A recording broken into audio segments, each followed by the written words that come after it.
Abdullah Öcalan. Un nom qui ne vous dit peut-être rien. Pourtant, pour certains, c'est un nom qui insurge. Pour d'autres, un nom qui inspire. Bu toplumları canlandırabilmek için biraz da peygamberce yöntemleri esas alacaksın. Yanlış anlaşılmamalı. Ben kendi peygamberiyle ilan etmiyorum. Ama onların tarzına da çok dikkat ediyorum. Başarılı olmak için bu şarttır. Sa vie est un récit de haine et d'admiration, de force brute et de pensée pure, de peur et d'espérance. Laissez-moi vous raconter son histoire et répondre à cette question, guide ou ennemi public, qui est Abdullah Öcalan? Salut à toi, l'insurgé. Comme pour toutes les personnalités politiques clivantes, chaque camp a fabriqué à Abdullah Öcalan une légende, dorée ou noire selon qu'on l'admire ou qu'on le déteste. Et si je fais bien mon travail, vous aurez une image un peu moins monochrome que ce qu'on dit habituellement sur lui. Parce que c'est ça le travail de vulgarisation, c'est là où il devient passionnant. Tout ce que je vais dire ici a été écrit par quelqu'un d'autre. C'est pas mon opinion sur le sujet, c'est la transcription de travaux sérieux que vous trouverez en description. Le but ici, c'est justement de passer au-delà des idées reçues ou de la propagande pour tenter de faire passer les contradictions, les nuances et les éléments les plus saillants d'un objet d'étude. Ce que vous allez écouter, c'est donc pas l'histoire que vous aimeriez que je vous raconte, c'est un récit sur l'homme et sa pensée. Et j'espère qu'il vous plaira.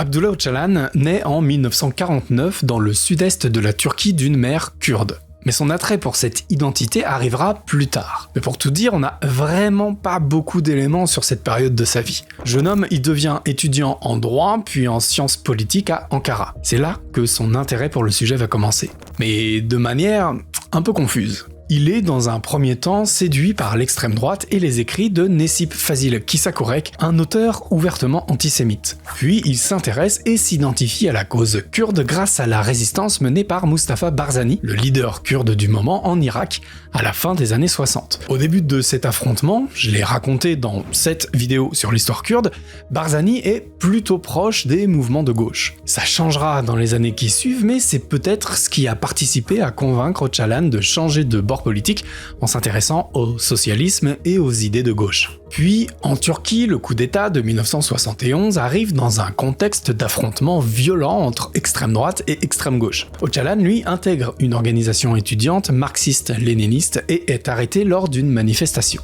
C'est son premier passage en prison et il a alors à peine 23 ans. Il profite de sa détention pour lire et continuer de s'instruire. Il se documente sur la condition kurde et va véritablement s'approprier cette lutte. À sa sortie de prison, il prend la tête d'un mouvement étudiant et commence à gagner en influence dans ce milieu. Öcalan est un militant, mais aussi un intellectuel. Il théorise son combat. Pour lui, le Kurdistan est une colonie des États qui l'occupent et il n'y a qu'une guerre de libération nationale qui pourra l'en sortir. Et ça, c'est une position qu'aucun groupe en Turquie ne porte encore à cette époque. Il en sera donc l'ambassadeur ou, pour le meilleur et pour le pire, le prophète. En 1973, avec d'autres étudiants de l'université d'Ankara, un mouvement de résistance kurde en Turquie est imaginé. Certains voient ce moment comme la fondation officieuse du PKK, le futur parti dirigé par Öcalan. À partir de ce moment et jusqu'à aujourd'hui, Öcalan luttera pour l'émancipation du Kurdistan. Quoi qu'il en coûte. À partir de 1975, la fuite de Mustafa Barzani d'Irak provoque l'accélération de la cause kurde en Turquie. Öcalan, qu'on nomme déjà Apo, l'oncle, diffuse au Kurdistan sous domination turque ses idées décolonisatrices. Le mouvement prend de l'ampleur jusqu'en 1978, date de la création officielle du PKK. Mais j'en ai déjà parlé dans la précédente vidéo. Après le déclenchement de la lutte armée en 1984, Öcalan se réfugie en Syrie, protégé par Hafez al-Assad, d'où il dirige le parti du nain de fer. Il faut comprendre qu'on est dans un contexte de conflit majeur. Le PKK combat directement les forces turques dans un affrontement meurtrier qui va faire des dizaines de milliers de morts sur des décennies dans les deux camps. C'est un traumatisme majeur pour la population des deux côtés, qui se rejettent la faute mutuellement et qui ne sera jamais vraiment réglé. En 86, le congrès du PKK entraîne une purge en son sein. Selon certains témoignages, 50 à 60 personnes auraient été assassinées, étant considérées comme des traîtres au parti. Des meurtres qu'aurait commandité Öcalan lui-même. En tant que leader incontesté, il convoque aussi en 1991 des cadres du parti pour qu'ils réalisent leur autocritique, alors même que certains d'entre eux ont passé plusieurs années en prison pour cet engagement. Donc quand je parlais de personnalités controversées, vous voyez un peu où je veux en venir. Mais c'est pas fini. Parce que dans ses communications extérieures, que l'intention soit sincère ou non, il veut renvoyer l'image d'un négociateur pour la paix. En 93, après 9 ans de lutte armée, il déclare que le PKK dépose les armes. Mais le gouvernement turc ne l'entend pas de cette manière et continue les hostilités. En 95-98, pareil. Öcalan déclare des cessez-le-feu qui ne seront pas respectés non plus. En parallèle, Öcalan montre d'autres signes de modération, de changement idéologique, ou du moins de remise en question. Au cours des années 90, le PKK, sous son autorité, questionne peu à peu l'application du communisme étatique, notamment en URSS. Comme d'autres, à cette époque, Öcalan critique ce qu'on appelle le socialisme réel et l'autoritarisme qui en a découlé. C'est pour ça que le PKK décide d'abandonner le marxisme-léninisme, la faucille et le marteau, et cherche une nouvelle voie pour atteindre le communisme, sans sombrer dans la dictature d'un parti unique. Dans sa réflexion, Öcalan s'inscrit alors dans la lignée d'autres mouvements de gauche, comme par exemple Thomas Sankara au Burkina Faso en faisant de la lutte féministe la première des luttes. Toujours intéressé par la théorie politique, Öcalan continue d'écrire et compare dans ses textes les femmes aux premiers peuples colonisés. Mais si la théorie évolue, les affrontements avec l'État turc, eux, continuent, et de plus en plus violemment. Öcalan devient l'ennemi public numéro 1 de la Turquie au cours des années 90. Depuis sa cachette en Syrie, il dirige ses troupes depuis près d'une quinzaine d'années. Il est le grand organisateur de la guérilla kurde et l'État turc veut y mettre un terme. C'est donc en 1999 qu'il fait face à une collaboration étroite des services secrets de plusieurs pays pour l'arrêter. Après une course-poursuite de plusieurs mois sur plusieurs continents, il est arraisonné au Kenya et ensuite emprisonné en Turquie. Cette arrestation, c'est l'une des plus complexes jamais réalisées et parfois considérée comme un véritable complot international. Condamné à la peine de mort, la pression internationale a réussi à faire commuer sa peine en prison à vie qu'il purge encore aujourd'hui sur İmralı, l'île prison de la Turquie. De chef de guerre invisible et insaisissable, c'est ici qu'il va devenir le théoricien du renouveau kurde, toujours plus sacralisé par ses soutiens et toujours plus honni par ses détracteurs. Bon, on a vu son parcours, mais je voulais aussi vous parler de sa pensée à travers ses écrits. Parler de théorie politique pour qu'on puisse comparer par la suite avec l'application réelle de ses idées au Rojava, la partie du Kurdistan au nord de la Syrie.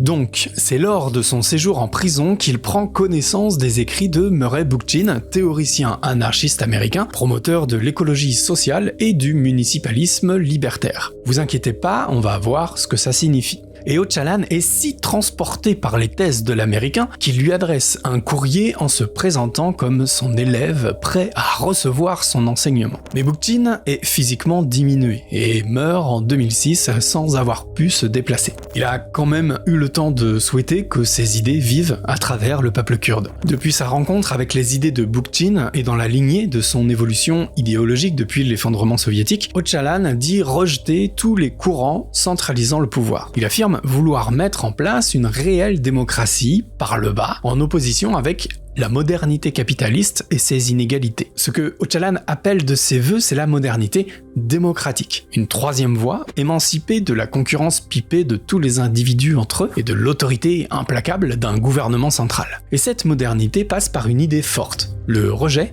de l'État-nation. Le droit à l'autodétermination des peuples ne doit pas passer, selon lui, par la création d'un nouvel État-nation. Et c'est là la nouveauté de son paradigme. On va s'arrêter une seconde sur ce terme d'État-nation pour que tout le monde soit bien clair là-dessus. L'État, dans une définition simple, c'est l'autorité politique souveraine considérée comme une personne juridique et morale à laquelle est soumise un groupement humain vivant sur un territoire donné. Donc, l'Empire du Mali, c'est un État, la cité antique d'Athènes, c'est un État, le shogunat japonais aussi, etc., etc. Mais l'État-nation, c'est un type d'État particulier, auquel on rajoute une dimension nationaliste. Chose qu'on n'a pas avant le 18-19e siècle, puisque c'est à ce moment que cette idéologie se construit. Dans un État-nation, on affirme que les personnes sous la juridiction de l'État appartiennent à la même nation. Et ouais, info sûre. C'est la forme la plus commune des États aujourd'hui, à tel point qu'on a du mal à imaginer autre chose. Mais pour Öcalan, l'État-nation, c'est plus que ça. Pour lui, c'est simple. Le nationalisme est une religion et l'État-nation a remplacé Dieu. On le vénère, on le craint, on le remercie lorsqu'il nous accorde ses faveurs. Vouloir abolir l'État-nation, c'est le tabou ultime, un blasphème. Essayez chez vous, animation garantie. Pire, pour Öcalan, l'État-nation porte les graines du fascisme. Le fascisme est la forme d'État-nation la plus pure. L'État-nation n'est pas aux côtés du peuple, il est son ennemi, dit-il encore. Pour faire simple, pour libérer un peuple, il faut abolir l'État-nation. L'alternative à l'État, c'est la démocratie. On ne peut pas être plus clair. Mais sa critique de l'État-nation ne s'arrête pas là, et est plus complète encore. En souhaitant uniformiser la société sous une même identité nationale par la violence dite légitime, l'État-nation empêche, par définition, la diversité au sein de celle-ci. L'exemple kurde est manifeste, et j'en ai déjà parlé dans ma précédente vidéo. L'État-nation classique, tel que nous le connaissons, est donc considéré comme despotique par Abdullah Öcalan. Il souhaite plutôt le réduire au strict minimum, la sécurité intérieure et extérieure, et les services sociaux. Pour le reste, c'est le choix des peuples qui prime, par des assemblées locales se regroupant régionalement en fédérations qui décident de comment s'organise la vie collective. C'est donc pour éviter la création d'un nouvel État-nation qu'Öcalan propose une autre organisation,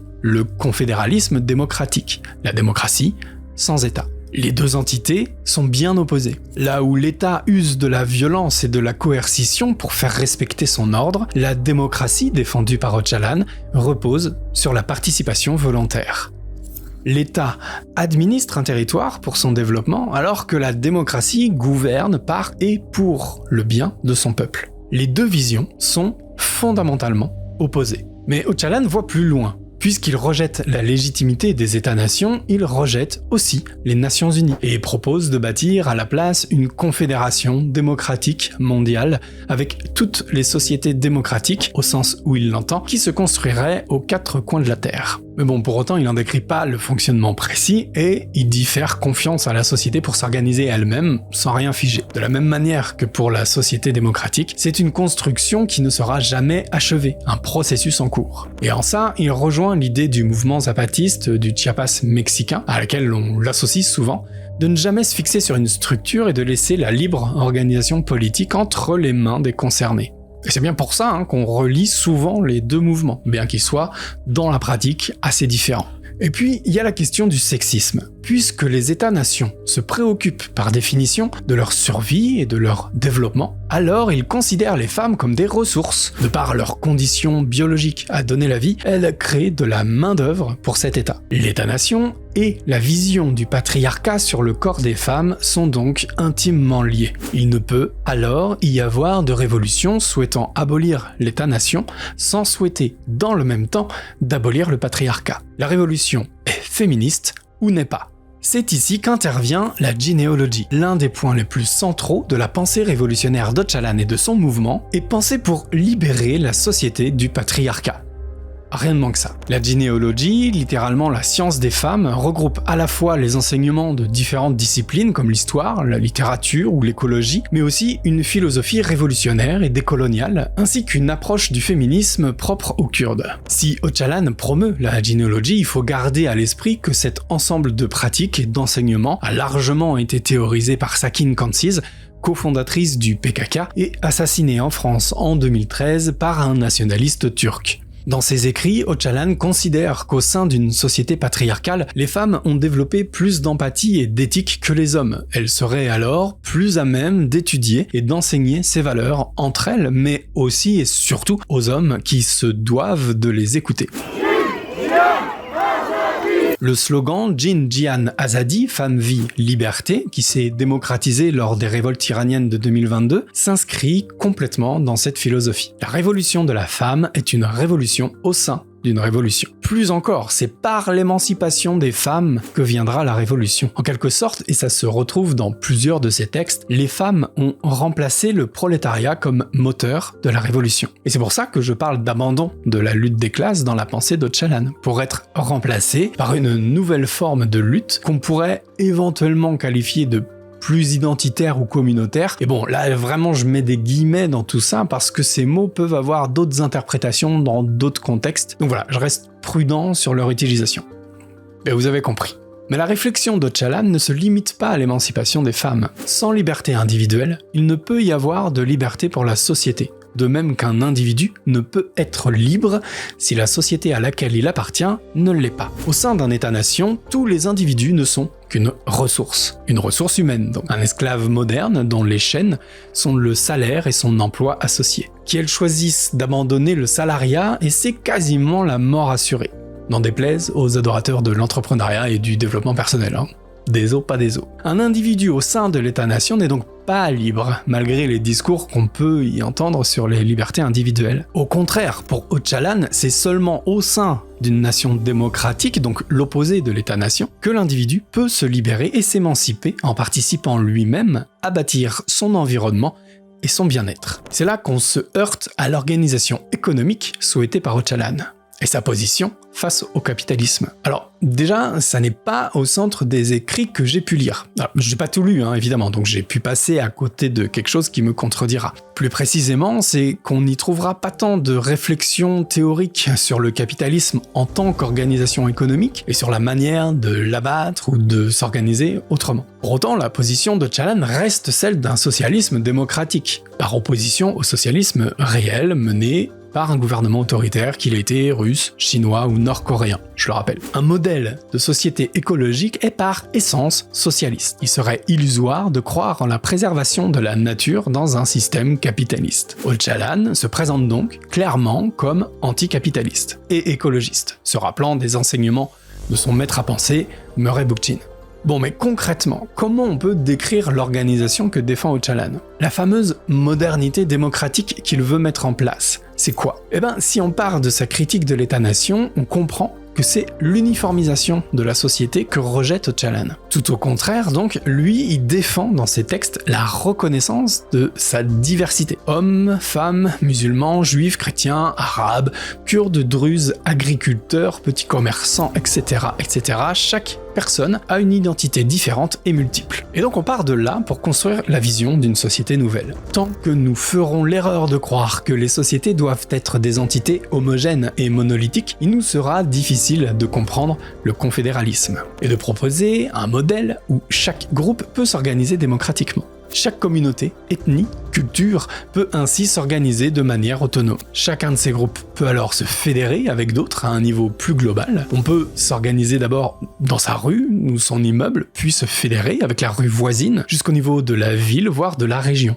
Mais à la différence des apatistes qui fonctionnent aussi d'une manière similaire, j'en ai déjà aussi parlé sur cette chaîne, ici les groupes ne sont pas formés uniquement géographiquement, mais aussi par appartenance culturelle ou unité économique. L'alternative ainsi proposée est la modernité démocratique, en opposition donc avec la modernité capitaliste. Si l'alternative est pensée comme universelle et pouvant s'appliquer partout dans le monde, Öcalan se base quand même sur la lutte qu'il connaît, celle du peuple kurde. Et j'y fais pas référence, mais ces textes sont bourrés d'exemples sur la politique ou la stratégie à adopter pour le peuple kurde. Mais bon, je voulais pas trop entrer dans le détail non plus. Je profite de cette parenthèse pour l'habituelle recommandation. Partagez-moi cette vidéo, pouce bleu-la, boostez-la, commentez-la. Et si vous avez les moyens, vous pouvez aussi soutenir mon travail sur Ulule pour faire durer cette chaîne dans le temps. D'avance et de tout mon cœur, merci. Et chapeau à celles et ceux qui ont commencé à le faire. Vous êtes les GOAT. Bon, mais c'est bien beau tout ça, mais comment on fait pour y arriver à ce confédéralisme ? Öcalan le dit, la force armée est nécessaire à l'autodéfense face aux appétits impérialistes voisins. Selon lui, elle doit être contrôlée à la fois par un organe civil, qui est une autorité supérieure, mais aussi par les membres de chaque unité, créant ainsi une double sécurité pour éviter les abus, un contrôle par le haut et par le bas.